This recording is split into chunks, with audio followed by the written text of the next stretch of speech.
Hello everyone, I'm Aisha to say we have this breaking news. An AirAsia flight en route from the Indonesian city of Surabaya to Singapore is missing. An Indonesian transport official tells CNN flight 8501 lost contact with air traffic controllers early Sunday morning.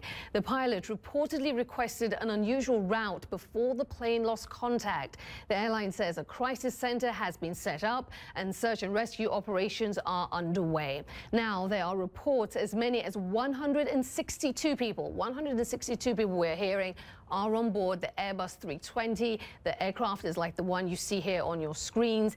Indonesian TV reports most are Indonesian, with 3 Koreans, 1 passenger from Singapore, 1 from the UK and 1 from Malaysia also on board. Now AirAsia Indonesia issued a statement which reads, "At the present time, we unfortunately have no further information regarding the status of the passengers and crew members on board, but we will keep all parties informed as more information becomes available." We are staying on the story for you. Let's go now to CNN's Paula Hancock. She joins us now from Seoul. Paula, what more can you tell us? What are you hearing?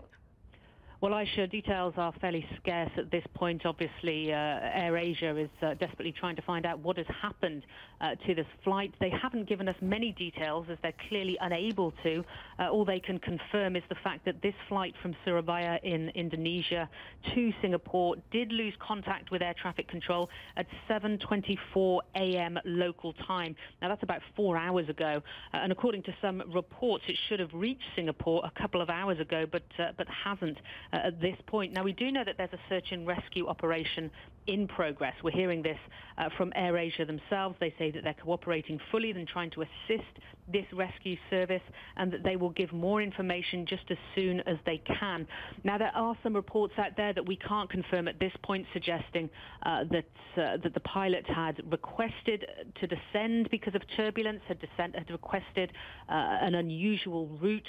Now, we don't know at this point whether or not that is correct. We're trying to confirm with Indonesian Transport Ministry officials at this point, but we are looking also into whether or not there was adverse weather in the area and whether or not that could have played a part in why this airline has gone missing. There has been an emergency call center set up by AirAsia, and they say at this point they have no further information regarding the status of passengers and crew members on board. As you say, even the number of passengers on board at this point, there's conflicting reports. Reuters saying 155. You have another figure from another report. So we really are trying to pin down the details here, Aisha. Yeah, absolutely. This is a story that is in motion. But Paula, what can you tell us about the airline itself, this AirAsia? Well, this is a low-cost airline. It's a Malaysian company, but it really flies all across Asia. It's a very popular airline. Obviously, it's a budget airline. Many people wanting to fly them. They have, according to reports I'm seeing online, something like 100 destinations. So it's a fairly widespread route plan that AirAsia has, and as I say, they are fairly popular within the Asia clientele that want those budget flights.